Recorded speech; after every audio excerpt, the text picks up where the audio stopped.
Bienvenue à toutes et à tous en ce 12 avril 2020, dimanche de Pâques, à l'église baptiste évangélique Emmanuel. Nous avons été bénis ce vendredi saint, avec un temps en famille, un temps virtuel en famille où on a pu se voir par l'entremise de la technologie et partager nos nouvelles dans cette période éprouvante qu'on vit. Nous allons débuter aujourd'hui notre temps de célébration avec ce chant qu'on a chanté ce vendredi. Chef couvert de blessures. Chantons ensemble. Chef couvert de blessures, meurtri pour nous pécheurs, chef accablé d'injures, d'opprobre, de douleur, des splendeurs éternelles, naguère environné, c'est d'épines cruelles qu'on te voit couronné. C'est ainsi que tu paies le prix de ma rançon. Tes langueurs et tes plaies, voilà ma guérison. Mon âme criminelle est à tes pieds, Seigneur. Daigne jeter sur elle un regard de faveur. Au sein de ma misère, sauvé par ton amour, pour toi que puis-je faire que t'offrir en retour? As-tu moins, Dieu suprême, prends à jamais mon cœur, qu'il te serve et qu'il t'aime, plein d'une sainte ardeur. Pour ta longue agonie, pour ta mort sur la croix, je veux toute ma vie te louer, roi des rois. Ta grâce est éternelle et rien jusqu'à la fin ne pourra, Dieu fidèle, me ravir de ta main.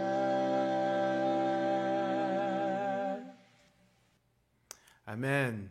Amen. Notre appel à l'adoration se trouve dans 1 Pierre 1, 3 à 7. Juste un simple rappel que ce monde ici-bas n'est pas notre maison. Jésus nous prépare une place auprès de son Père. Il est inévitable que durant notre séjour ici-bas, qu'on traverse des épreuves, mais je prie que l'épreuve de notre foi puisse produire une louange vraie, authentique. Lisons ensemble 1 Pierre 1, 3 à 7. Béni soit Dieu, le Père de notre Seigneur Jésus-Christ, qui, selon sa grande miséricorde, nous a régénérés pour une espérance vivante par la résurrection de Jésus-Christ d'entre les morts, pour un héritage qui ne se peut ni corrompre, ni souiller, ni flétrir, lequel vous est réservé dans les cieux, à vous qui, par la puissance de Dieu, êtes gardés par la foi pour le salut, prêt à être révélé dans les derniers temps. C'est là ce qui fait votre joie, quoique maintenant, puisqu'il le faut, vous soyez attristés pour un peu de temps par diverses épreuves, afin que l'épreuve de votre foi, plus précieuse que l'or périssable qui cependant est éprouvé par le feu, ait pour résultat la louange, la gloire et l'honneur lorsque Jésus-Christ apparaîtra.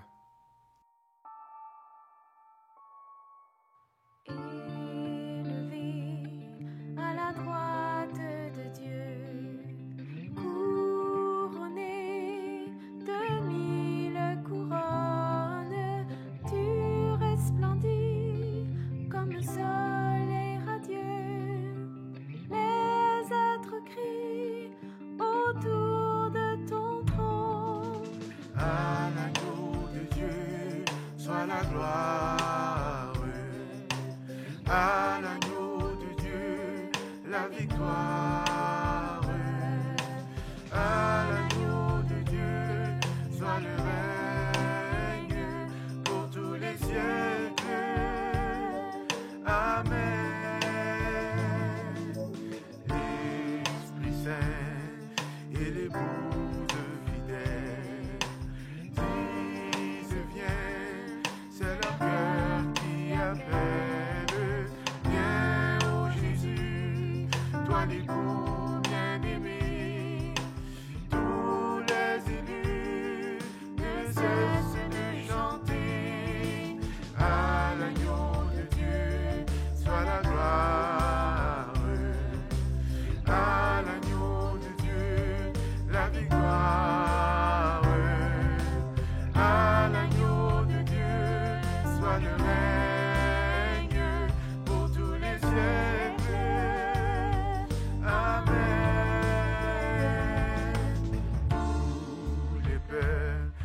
Et toutes les nations, d'un seul cœur, avec les milliers d'anges, entonneront en l'honneur de son nom ce chant de gloire avec force et louange.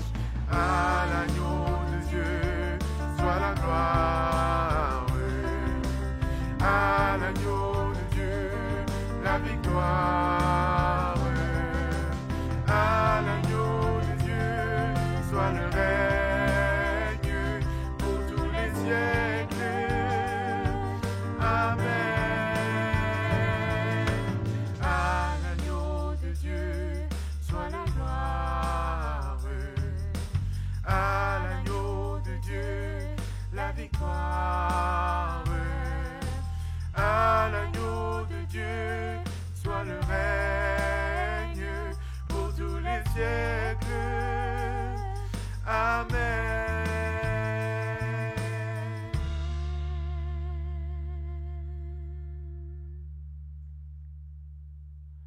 Nous chantons à l'agneau de Dieu à cause qu'il s'est volontairement donné sur cette croix pour nous. Quel sauveur merveilleux on possède. Chantons ensemble, attachés à la croix pour moi.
Cette croix est un exemple de l'amour infini de notre Père céleste, de l'amour infini de Christ.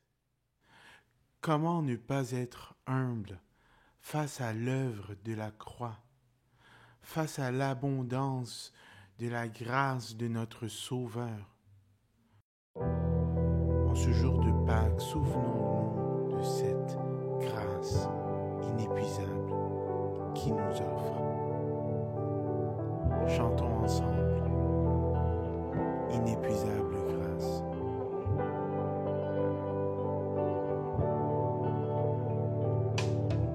C'est par tes souffrances que je suis guéri.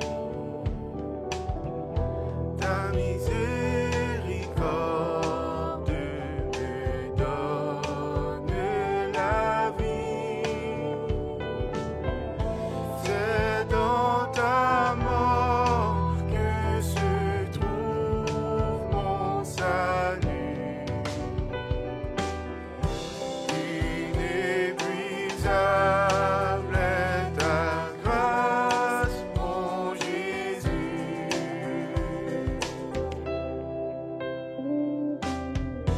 Les clous du calvaire, l'épine et la croix ont frappé un juste condamné pour moi. C'est par amour que tu as comparu. Inépuisable est ta grâce, mon Jésus.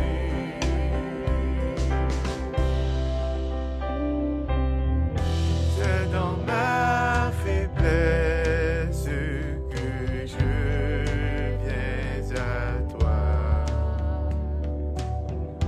poser ma détresse aux pieds de mon roi. Un seul regard et je suis secouru. Inépuisable est ta grâce, mon Jésus. Inépuisable est ta grâce, mon Jésus.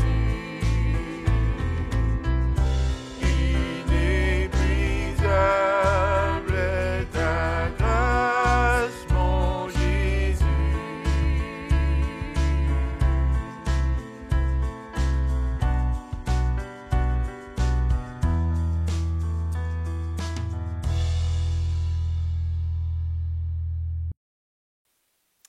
Prions le Seigneur. Père céleste, nous te remercions. Nous te louons d'avoir envoyé Jésus-Christ mourir à la croix pour nous. Merci parce qu'il s'est donné pour nous. Merci parce que cette grâce nous a été manifestée.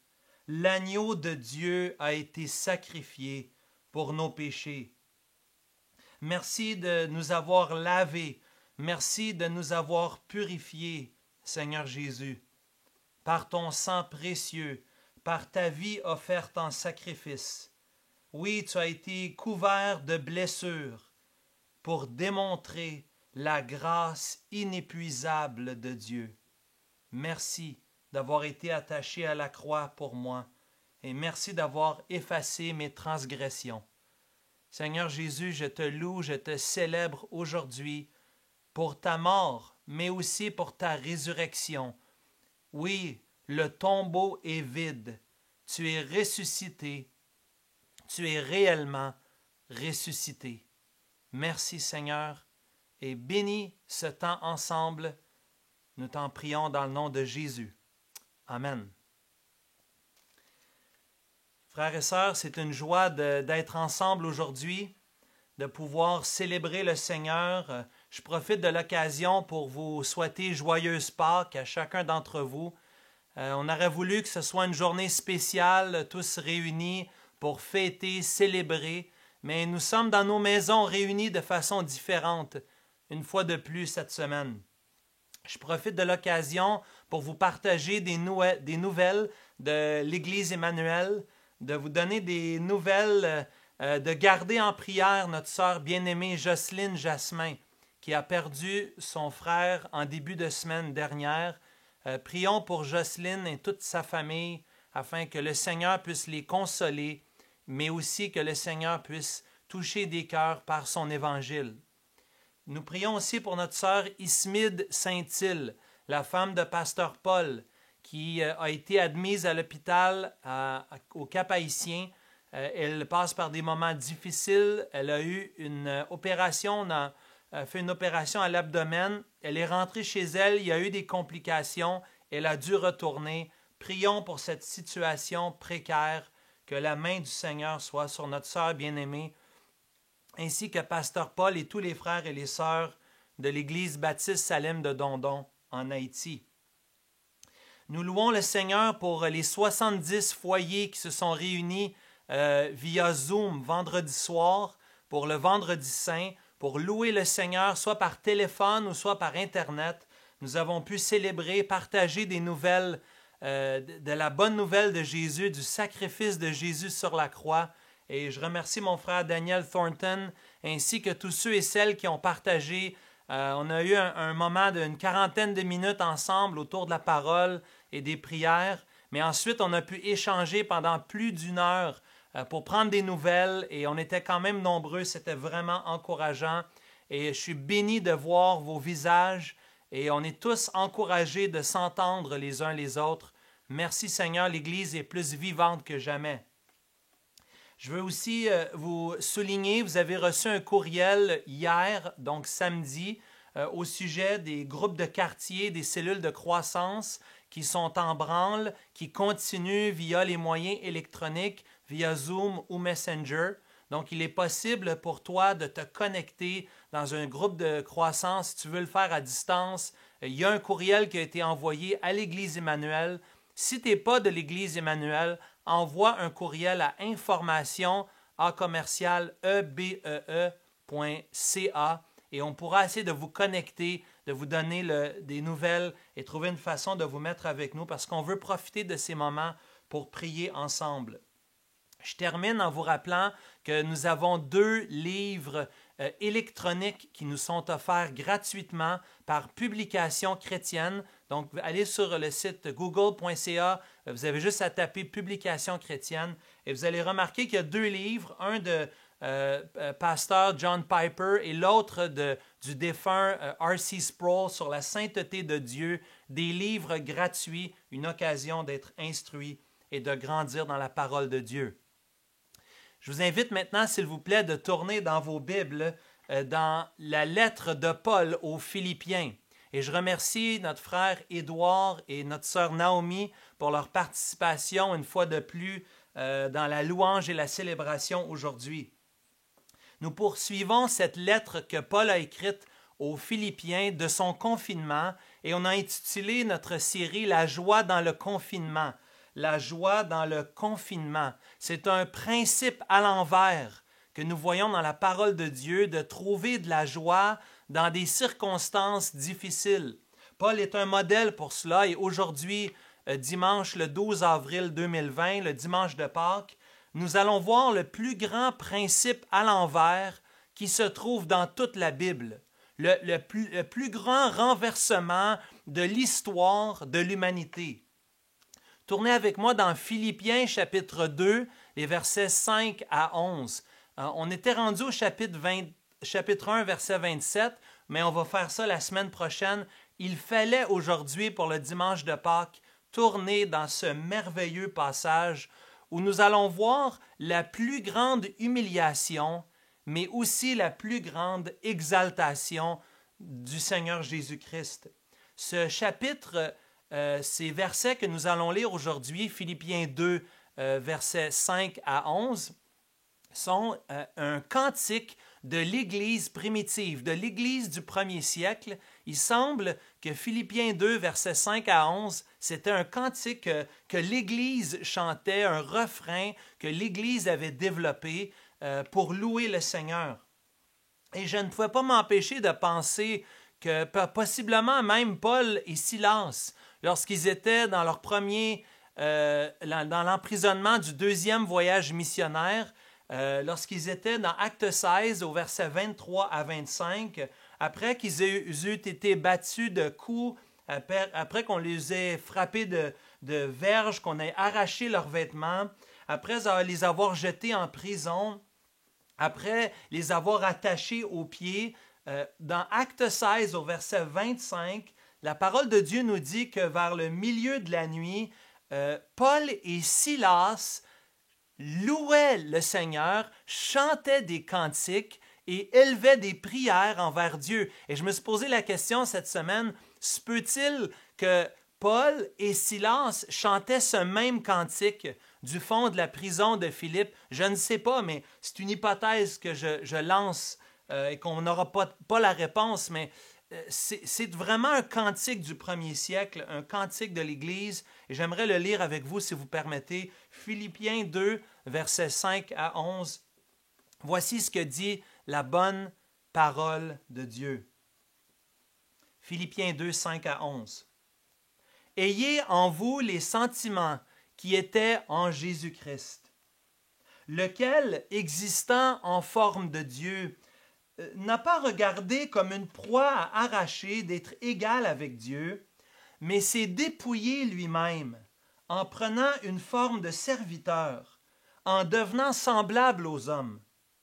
Et ayant paru comme un simple homme, il s'est humilié lui-même, se rendant obéissant jusqu'à la mort, même jusqu'à la mort de la croix. C'est pourquoi aussi Dieu l'a souverainement élevé et lui a donné le nom qui est au-dessus de tout autre nom, afin qu'au nom de Jésus, tout genou fléchisse dans les cieux, sur la terre et sous la terre, et que toute langue confesse que Jésus-Christ est Seigneur à la gloire de Dieu le Père. Que l'Éternel bénisse sa parole dans nos cœurs ce matin. Quel passage merveilleux, quel cantique merveilleux. Cet hymne à la gloire et à la louange de Christ dépeint une merveilleuse description de l'abaissement, de l'humiliation du Seigneur Jésus pour nous. Donc ce matin, je crois que l'idée de notre passage, c'est que nous trouvons exemple, nous trouvons un modèle, nous trouvons un modèle à imiter en Jésus-Christ dans son humiliation après quoi vient son exaltation. Donc, on va voir ce matin 3 éléments. D'abord, le premier au verset 5, nous allons voir l'exhortation. Au verset 6 à 8, nous allons voir l'humiliation. Et finalement, dans les versets 9 à 11, nous allons voir l'exaltation. Donc, exhortation, verset 5, humiliation, versets 6 à 8 et exaltation, versets 9 à 11. Regardons au verset 5, l'exaltation d'abord. Paul dit aux Philippiens d'avoir les sentiments qui étaient en Jésus-Christ. Et c'est vraiment intéressant pour nous qui sommes des chrétiens, nous nous identifions avec le Seigneur Jésus-Christ, nous voulons être comme Christ, nous sommes des disciples de Christ. Nous voulons dans notre attitude, dans notre pensée, nous voulons que notre philosophie, que notre disposition soit celle du Seigneur Jésus-Christ. Paul dit aux Corinthiens, dans 1 Corinthiens chapitre 2, verset 16, « Nous avons la pensée de Christ. » Nous avons, dans la bonne parole de Dieu, la pensée de Christ pour nous. La pensée de Christ change la manière qu'on approche notre vie, change la manière qu'on vit notre vie, même dans le confinement. Notre modèle ultime pour notre attitude en tant que croyant, c'est le Seigneur Jésus-Christ. O'Brien, le commentateur, dit que le lien est clair entre les événements entourant le salut dans l'Évangile, mais aussi dans la conduite appropriée pour ceux qui sont en Christ. Autrement dit, ce qu'on est en train de voir aujourd'hui, ce n'est pas seulement le sacrifice de Jésus et son humiliation, mais aussi le modèle que c'est, le défi qui nous est lancé à nous par la grâce de Dieu de marcher de la même manière que Christ a marché. Paul, dirigé par l'Esprit Saint, doit adresser cette attitude dans l'Église qui est à Philippe. Une Église qui avait besoin d'entendre parler de l'humilité, du sacrifice de soi, de l'altruisme et aussi du don de soi. Paul est en train de dire ici et va nous expliquer dans les prochains versets, que d'abord Dieu est numéro 1, que les autres sont numéro 2 et que moi-même, je suis le dernier, je suis le numéro 3 dans la vie. Donc Dieu en premier, les autres en deuxième et moi en dernier. Et ça va être plus clair encore quand on va regarder la semaine prochaine, dimanche le 19 avril, lorsqu'on va considérer à la fin du chapitre 1 et le début du chapitre 2, l'enjeu que l'Église vivait au niveau de l'unité. Vous allez mieux comprendre, mieux saisir, et peut-être cette semaine à la maison, vous pourriez méditer ces versets-là. Nous voulons imiter Jésus-Christ, nous voulons nous conformer à lui. Et Paul, dans son exhortation vers l'humilité pour les Philippiens, va donner 4 exemples dans la suite du passage. Vous allez voir aujourd'hui, on va se concentrer, c'est le dimanche de Pâques, on va se concentrer sur Paul qui donne l'exemple du Seigneur Jésus-Christ, mais on va voir deuxièmement, à partir du verset 12, nous allons voir le modèle de Paul lui-même. Troisièmement, nous allons voir aussi le modèle de Timothée. Et finalement, à la fin du chapitre 2, nous allons considérer à partir du verset 25 le modèle d'Épaphrodite. Donc ici, Paul donne plusieurs exemples concrets pour aider l'Église qui est à Philippe à mettre en pratique l'humilité, l'altruisme, le sacrifice de soi, le don de soi-même. Mais aujourd'hui, on commence au point le plus haut. Aujourd'hui, on commence avec la personne la plus importante, le meilleur des modèles, le modèle par excellence. Et c'est normal, c'est le dimanche de Pâques.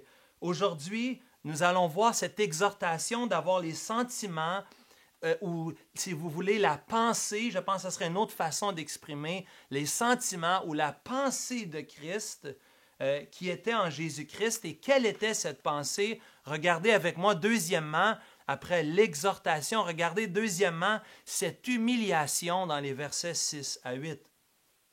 Ici, nous voyons quelque chose de spectaculaire. Le Seigneur Jésus, lui-même qui existait en forme de Dieu, s'est dépouillé à l'extrême, c'est-à-dire qu'il s'est vidé à l'extrême. Personne n'est parti de plus haut, parce que personne ne peut être plus haut que d'être à la place de Dieu. Il n'y a pas plus haut que Dieu dans l'univers tout entier.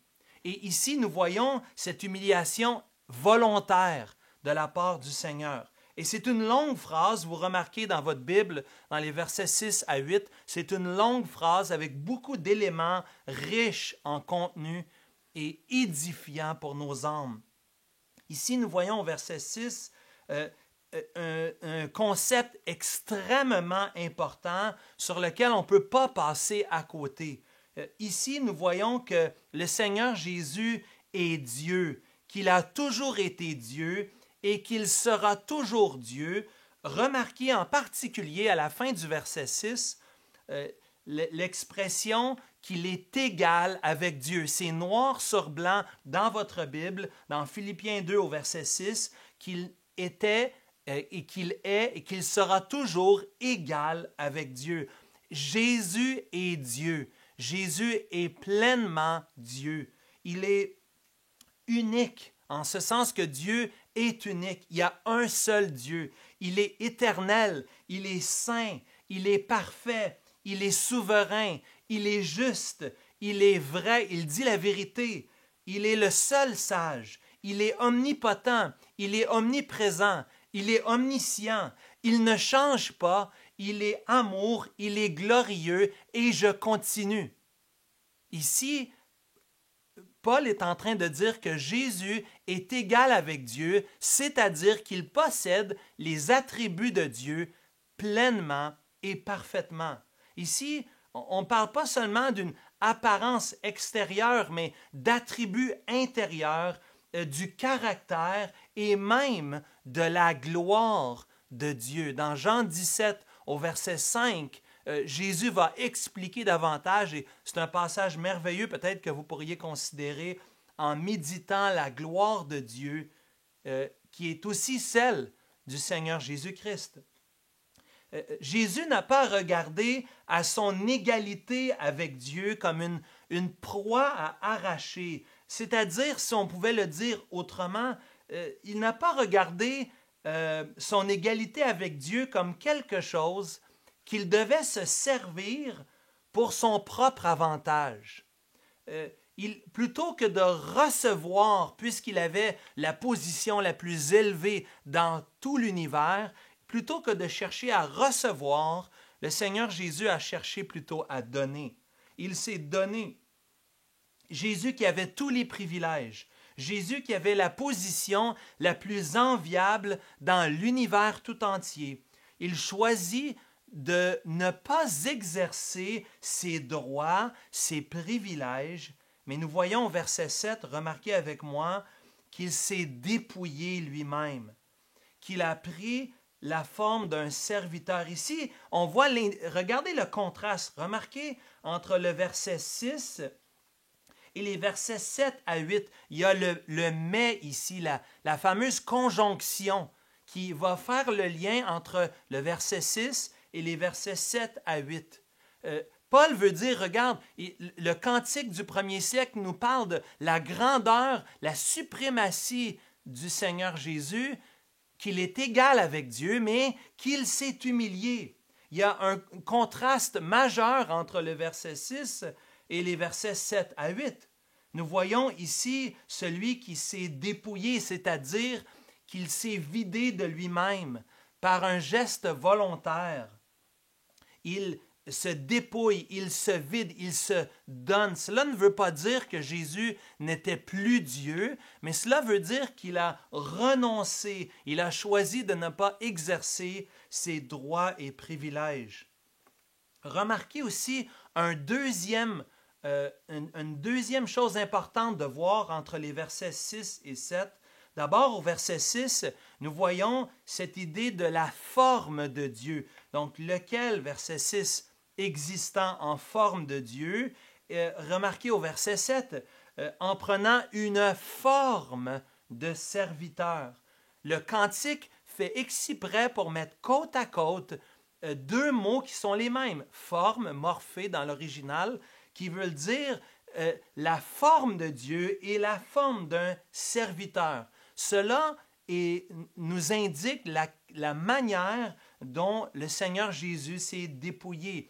Il s'est dépouillé de sa forme de Dieu pour être dans la forme d'un serviteur. Ici, nous voyons que le Seigneur n'est pas venu pour être un prince, mais regardez la progression, regardez les marches d'escalier. J'aimerais vous parler des marches d'escalier que nous voyons dans les versets 7 et 8 pour décrire l'humiliation du Seigneur Jésus.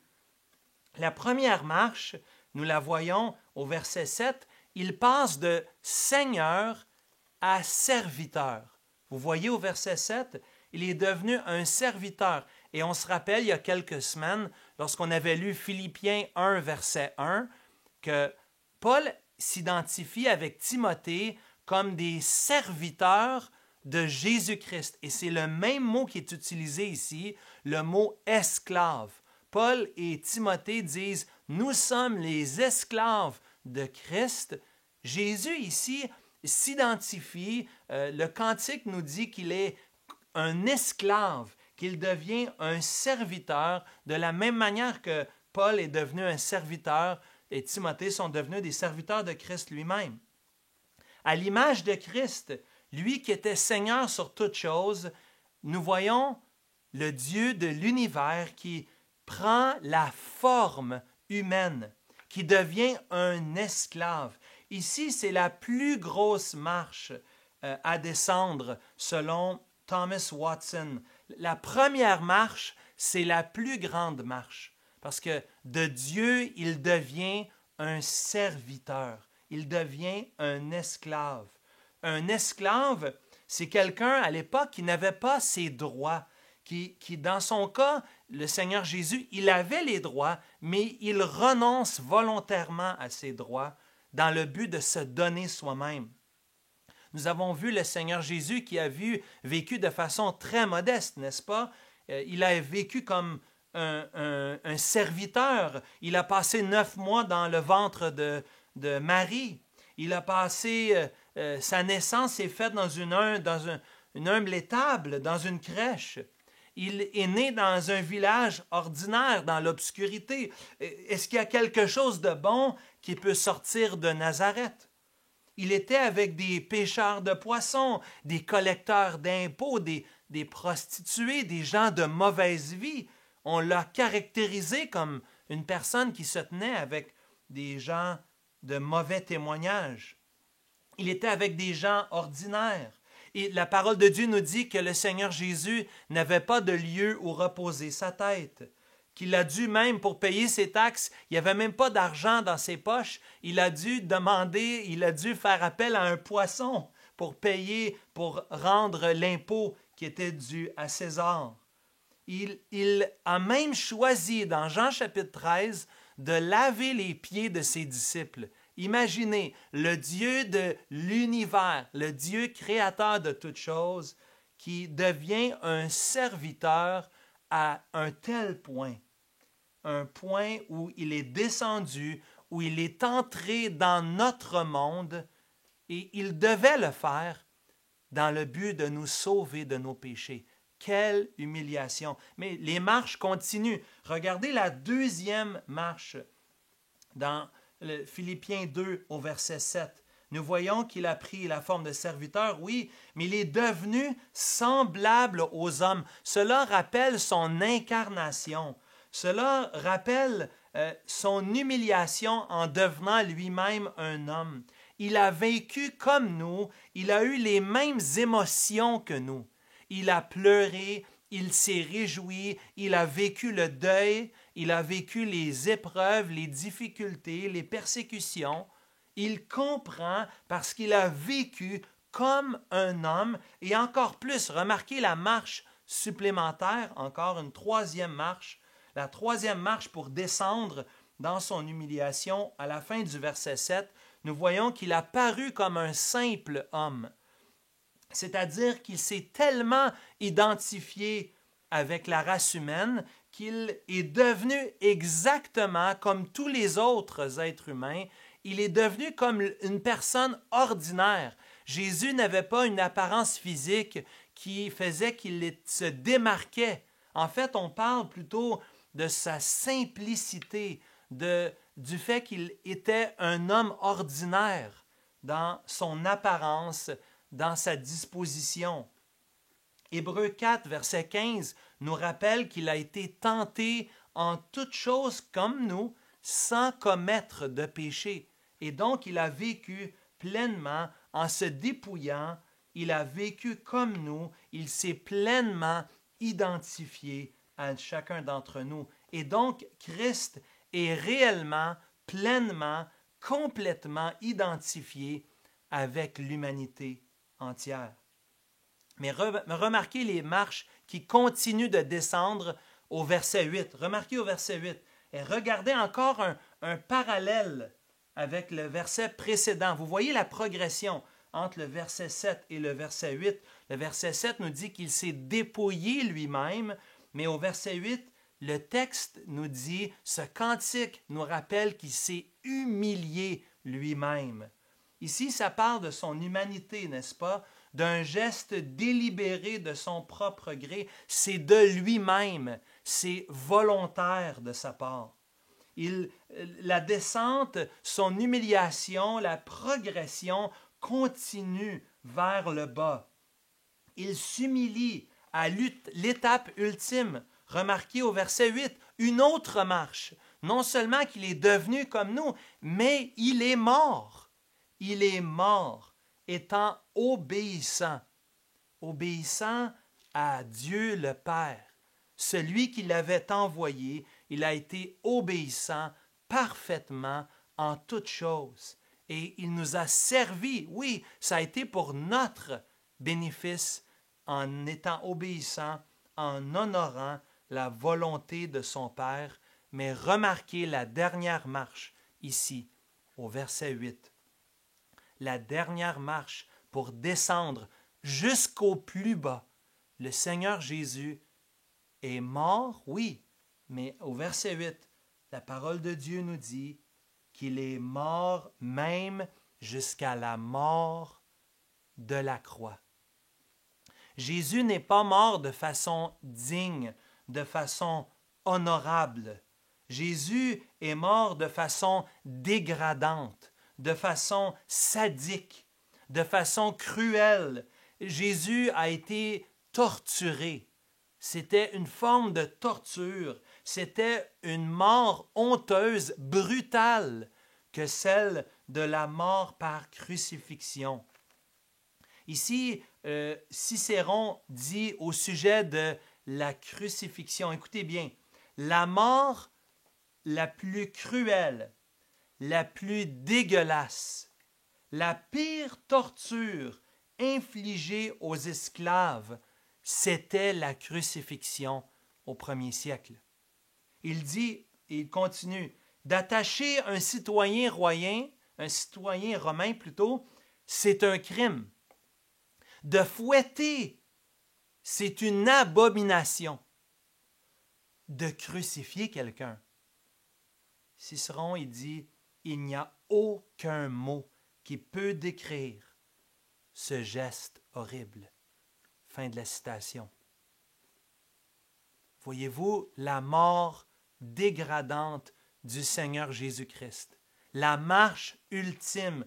Paul, en appelant à ce cantique du 1er siècle, Paul, en le citant par l'entremise de l'Esprit Saint, nous montre comment Jésus est descendu, comment il a sombré, comment il s'est humilié à l'extrême, comment il s'est sacrifié pour nous. De la gloire des cieux, le Dieu éternel, le Dieu créateur de toutes choses, le Dieu de l'univers, ce qu'on a vu au verset 6, de souverain, il devient esclave. De fils de Dieu, il devient l'homme de douleur. Il remplace la couronne de gloire, remplie de diadèmes et de joyaux précieux. À la place, il reçoit la couronne d'épines. Du trône, il est cloué plutôt sur une croix. D'être acclamé, adoré et célébré, on le cloue et on se moque de lui sur la croix. De celui qui est créateur de la vie, il, à la place, doit donner sa propre vie. De la gloire, nous voyons le tombeau. Du sommet de toute la création, de toute chose, depuis toute éternité, de tout ce qui existe même, nous voyons la vallée de l'ombre de la mort. Homme de douleur et habitué à la souffrance. Oui, la crucifixion avait un aspect public intentionnel, dans le but d'humilier, dans le but d'avoir un effet dissuasif. Ce n'était pas une mort qui se faisait en isolation, qui se faisait dans une cellule ou dans un endroit fermé, mais on crucifiait les brigands, on les plaçait publiquement dans le but de décourager d'autres personnes d'agir comme eux. C'est une mort honteuse. Et impossible pour moi de ne pas mentionner cet encouragement que nous avons reçu vendredi soir, quand notre frère Daniel Thornton nous a rappelé le joyau précieux dans 1 Jean chapitre 4 au verset 10. Cet amour, l'amour de Dieu consiste non point en ce que nous avons aimé Dieu, mais en ce qu'il nous a aimés et a envoyé son Fils comme victime expiatoire pour nos péchés. Regardez le verset 11. Bien-aimés, si Dieu nous a ainsi aimés, nous devons ainsi nous aimer les uns les autres.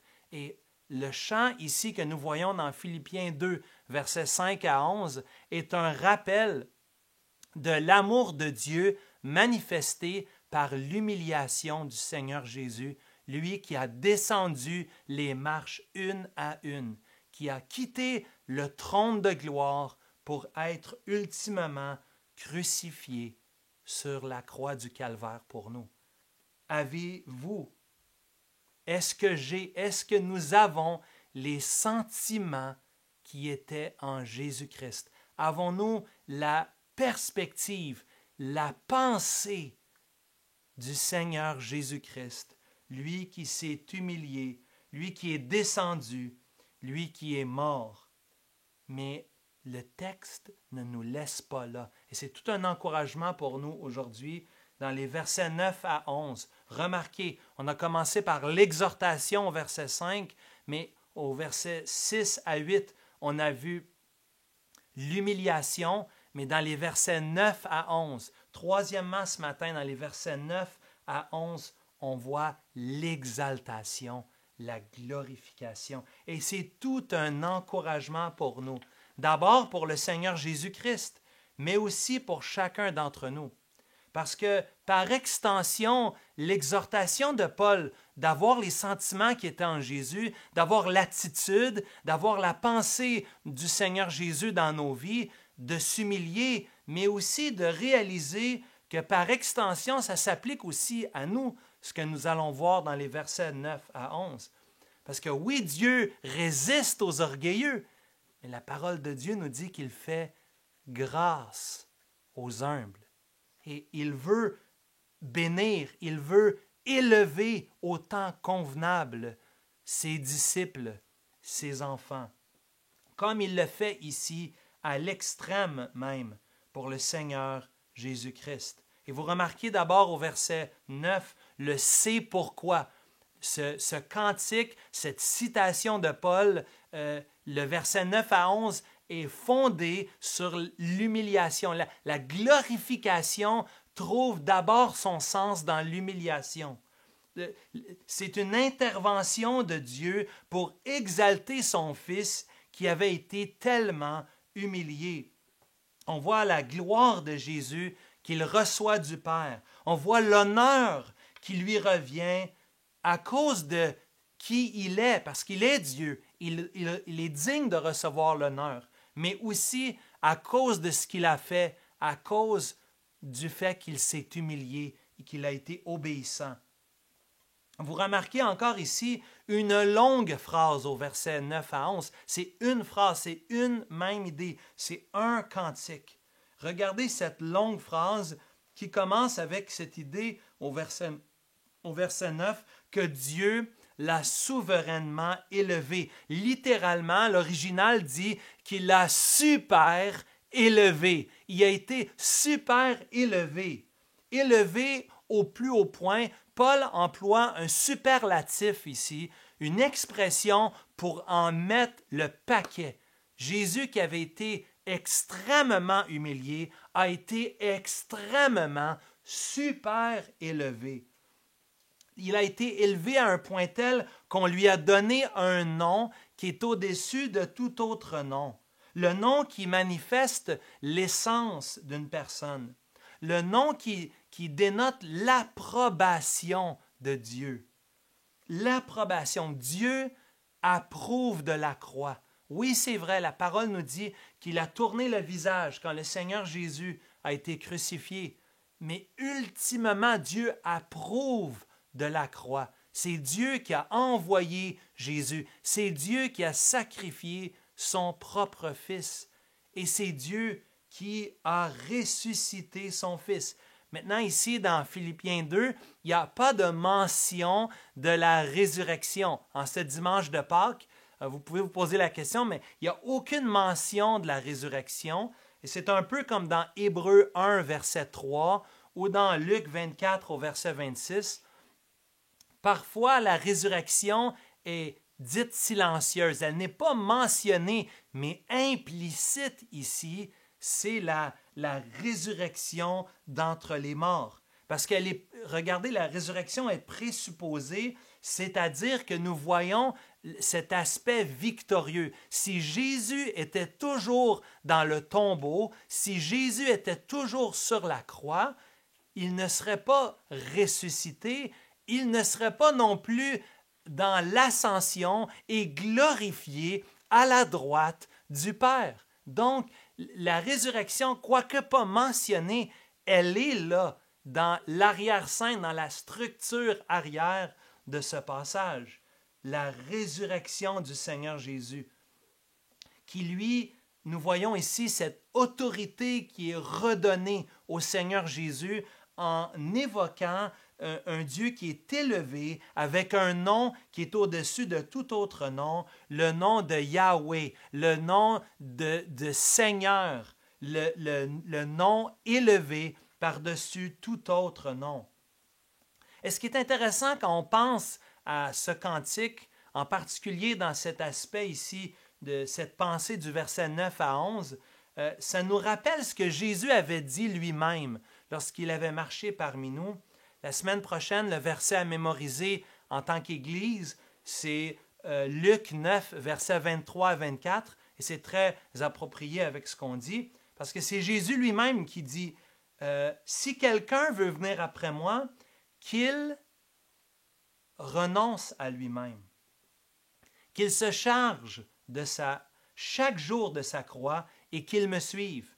Car celui qui voudra sauver sa vie la perdra, mais celui qui la perdra à cause de moi la sauvera. » Remarquez ici, Jésus avait dit plusieurs paroles similaires. Dans Marc 9, verset 35, il dit « Si quelqu'un veut être le premier, il sera le dernier de tous et le serviteur, l'esclave de tous. » Dans Luc 14, verset 11, Jésus a dit « Quiconque s'élèvera sera abaissé, et quiconque s'abaisse sera élevé. » Et c'est ce qu'on voit ici dans Philippiens chapitre 2, les versets 9 à 11. Celui qui a été abaissé dans les versets 6 à 8 a été élevé par la suite.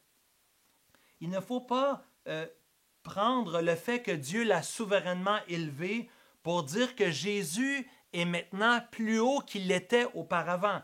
Jésus a toujours été Dieu. Jésus est Dieu. Il sera toujours Dieu. Et il n'était pas inférieur parce qu'il s'était humilié volontairement.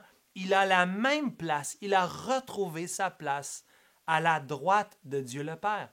Cependant, à cause des gestes, à cause de l'obéissance, à cause de son attitude, il est encore plus glorifié dans nos cœurs, mais sa position demeure la même éternellement. Parce que Jésus a le nom qui est au-dessus de tout autre nom. Imaginez, Paul qui a décrit le Seigneur Jésus qui a descendu les marches, et tout de suite au verset 9, en évoquant ce cantique, Jésus replace tout de suite le Seigneur Jésus sur la plus haute marche du podium, la plus haute marche qui peut exister dans l'univers entier. Ça me faisait penser au vieux cantique dans le Célébrons Dieu qui dit « Il n'est aucun nom plus doux, aucun que mon cœur préfère, le nom de Christ, mort pour nous. » Quel beau nom que celui d'Emmanuel. Le Célébrons Dieu dans les cieux sur la terre, le 46. C'est un cantique merveilleux qui nous rappelle comment le nom du Seigneur est élevé et doit être célébré dans nos cœurs. Ici, l'unicité de Jésus, sa suprématie absolue sont soulignées par O'Brien. Autrement dit, Jésus est placé dans une classe à part, dans une catégorie que nul autre peut entrer. C'est le Seigneur Jésus seulement qui est élevé de la sorte. Lui qui, de la plus haute marche, a descendu et a été crucifié pour nous. Il est maintenant élevé par-dessus tout autre. Nous voyons, en terminant dans les versets 10 et 11, le « afin que », la raison derrière cette glorification dans les versets 10 et 11. Nous voyons deux choses. D'abord, pour que tout genou fléchisse dans les cieux et sur la terre. Et au verset 11, nous voyons aussi que toute langue confesse que Jésus est Seigneur. Tout genou fléchisse ici. L'idée, c'est un geste extrême de révérence et de soumission que nous voyons dans l'Ancien Testament. Dans les cieux, sur la terre, sous la terre, autrement dit, le cosmos entier reconnaît et adore le fait que Jésus est Seigneur, qu'il est Maître, qu'il est Roi de toutes choses. Et c'est une citation de Isaïe, où ça fait référence du moins à Isaïe, chapitre 45, les versets 22 à 25, où Isaïe le prophète dit « Tournez-vous vers moi et vous serez sauvés, vous tous qui êtes aux extrémités de la terre, car je suis Dieu et il n'y en a point d'autre. Je le jure par moi-même. La vérité sort de ma bouche et ma parole ne sera point révoquée. Tout genou fléchira devant moi. Toute langue jurera par moi. En l'Éternel seul, me dira-t-on, réside la justice, la force. À lui viendront pour être confondus tous ceux étant irrités contre lui.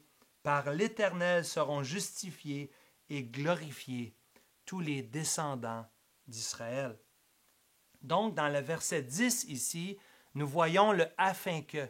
Ici, Jésus, qui s'est suprêmement, extrêmement humilié, a été extrêmement glorifié pour que tout genou fléchisse devant lui. Ça veut dire que les croyants, ceux qui sont des disciples de Christ, les chrétiens, oui, eux, ils ont déjà fléchi le genou.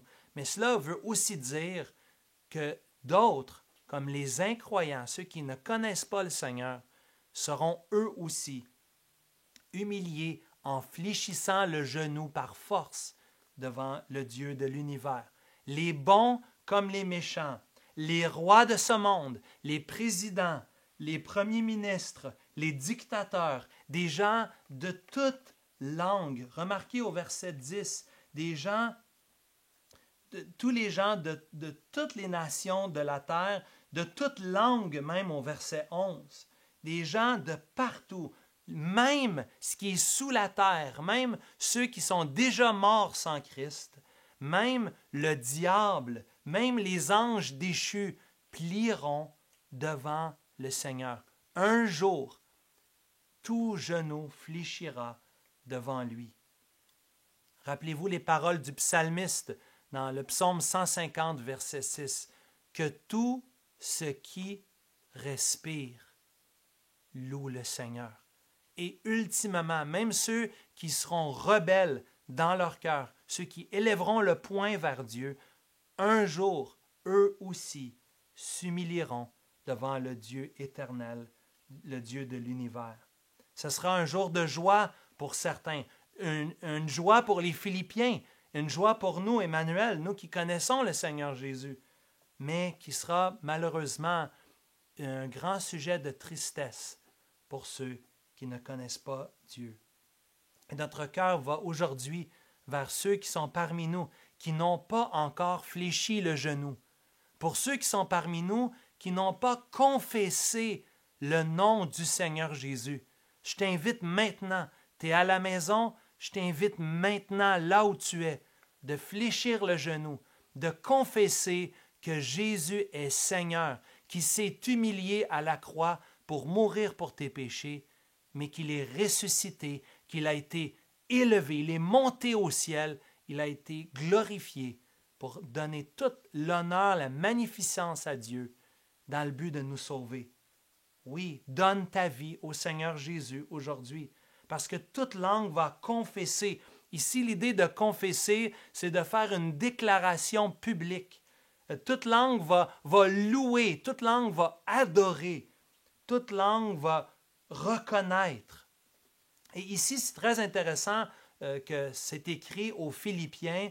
Probablement, les Philippiens auraient vécu dans un contexte où on devait reconnaître la suprématie de César. On aurait pu dire « César est Seigneur » ou « L'empereur de Rome est Seigneur ». Et ici, ce cantique merveilleux déclare « Non, César n'est pas Seigneur. Jésus est Seigneur. Jésus-Christ est le roi de gloire. Il est digne de recevoir toute louange et toute adoration. » Et les chrétiens qui nous ont précédés, lorsqu'ils ont été persécutés, lorsqu'on leur donnait le choix d'adorer ou de célébrer César ou l'empereur, ils ont préféré honorer seulement le Dieu de l'univers, même au prix de leur vie. Néron a sacrifié plusieurs croyants dans les années 60. Il les a brûlés même à cause du fait qu'ils ont décidé de continuer de rester et de marcher et de glorifier le Seigneur Jésus.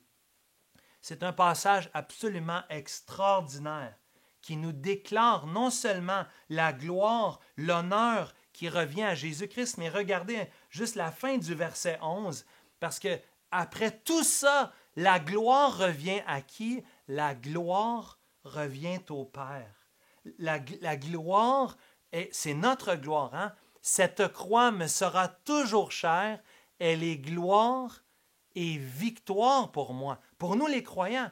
Mais cette gloire, on la donne à Jésus-Christ. On glorifie Christ qui s'est humilié et qui a été exalté. Mais ultimement, la gloire ultime revient à Dieu le Père, à la fin du verset 11. Imaginez, mes frères, vous qui êtes des papas comme moi, comment on peut être fier de nos réussites? Peut-être, mais de les réussites de nos enfants, quand nos enfants vont accomplir soit quelque chose à l'école ou soit quelque chose dans leur vie personnelle, dans le sport. Quand on voit quelqu'un qu'on aime qui se dépasse, on trouve encore plus de joie que si c'était nous-mêmes. Imaginez ici le Père qui peut être tellement fier, tellement honoré du fait que Jésus a été glorifié et qu'il a été obéissant, qu'il a fait tout ce que le Père lui a demandé et qu'il reçoit la gloire. Et le Père aussi est glorifié par cela. N'est-ce pas merveilleux? Pour terminer ce message aujourd'hui, est-ce que nous avons les sentiments, l'attitude du Seigneur Jésus-Christ dans nos vies? En ce dimanche de Pâques, alors que nous considérons la mort et la résurrection du Seigneur Jésus, est-ce que nous avons considéré, est-ce que nous considérons cette exhortation de nous humilier avant d'être exaltés, avant d'être glorifiés? Et c'est une des perles, ce passage que nous avons vu ce matin, Philippiens 2, versets 5 à 11, une des perles du Nouveau Testament centrée sur la personne et l'œuvre de Christ. L'incarnation, la crucifixion sont des véhicules qui démontrent la personne de Dieu. Dieu se révèle à nous en son Fils. Dieu révèle son cœur pour toi et pour moi ce matin dans ce cantique merveilleux.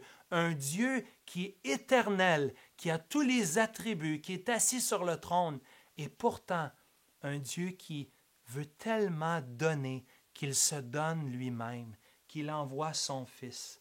Cette doctrine spectaculaire de l'humiliation et de l'exaltation de Christ aujourd'hui nous amène à réfléchir sur nos propres vies. Et j'aimerais vous laisser avec 3 éléments pratiques de réflexion, de méditation et d'application pour cette semaine. D'abord, avez-vous les sentiments qui sont en Jésus-Christ? Avez-vous cette attitude du Seigneur Jésus-Christ? méditer et contempler la manière que Christ s'est humilié pour vous sauver. En ce dimanche de Pâques, prends le temps de t'humilier devant Dieu avec ceux qui sont avec toi à la maison ou en appelant quelqu'un si tu vis seul. Prie avec quelqu'un et humilions-nous, reconnaissant que nous sommes des créatures et que nous avons besoin d'un sauveur comme celui-là. Et mettons Dieu en premier, les autres en deuxième et nous-mêmes en troisième. Comment on pourrait mettre ça en pratique dans notre famille, dans notre maison et dans l'Église cette semaine? Deuxième application, donc d'abord d'avoir les sentiments qui sont en Jésus-Christ, mais deuxième application, réflexion, comment pourrais-tu chercher à être un serviteur? Comment pourrais-tu réfléchir à ne pas chercher la première place dans ta vie? Reconnais que c'est Dieu qui élève ceux qui sont abaissés. C'est Dieu qui élève au temps convenable. Jésus s'est humilié. Dieu l'a élevé au temps convenable. Et la parole de Dieu nous dit qu'il fera la même chose pour nous. Troisièmement, troisième application, glorifie Dieu. Glorifie le Seigneur Jésus pour son humiliation, pour sa crucifixion, pour sa résurrection et pour sa glorification alors qu'il est allé à la droite du Père. Et glorifie le Père. Prends le temps cet après-midi, ce soir, pour chanter, pour louer Dieu dans tes discussions. Loue Dieu pour le fait qu'il s'est humilié. Il a fait tout cela par amour pour toi. Et finalement, un petit bonus. Si aujourd'hui, tu es là et tu m'entends et que tu ne connais pas le Seigneur Jésus, si tu n'as pas confessé, si tu n'as pas plié le genou, j'aimerais t'inviter aujourd'hui, en ce dimanche 12 avril, petit ou grand, qui que tu sois, cher ami, je t'invite du plus profond de mon cœur de reconnaître la personne et l'œuvre de Christ et de dire, Seigneur, je te demande pardon pour mes péchés. Je reconnais que sans toi, Jésus, je ne peux rien faire. Sans ton salut, je suis rien. Merci de t'être humilié pour moi. Et en me repentant de mes péchés, je place toute ma confiance, non en moi. C'est plus moi qui est premier. Non, c'est le Seigneur qui est premier, les autres et moi en dernier. Seigneur, je veux vivre cette transformation. Et oui, s'il te plaît, donne ta vie au Seigneur Jésus. Courbons-nous, s'il vous plaît, dans un mot de prière. Père, merci, parce que tu as approuvé le sacrifice de Jésus-Christ. Merci parce que tu as dit, Père, tu as ressuscité Jésus, tu l'as replacé à la droite, tu lui as donné la place d'honneur et de magnificence. Seigneur, merci, merci d'avoir eu ce plan merveilleux, ce plan de rédemption, de salut pour nos péchés. Seigneur, nous voulons chanter maintenant en terminant. À toi la gloire, ô ressuscité. Nous t'en prions en Jésus. Amen.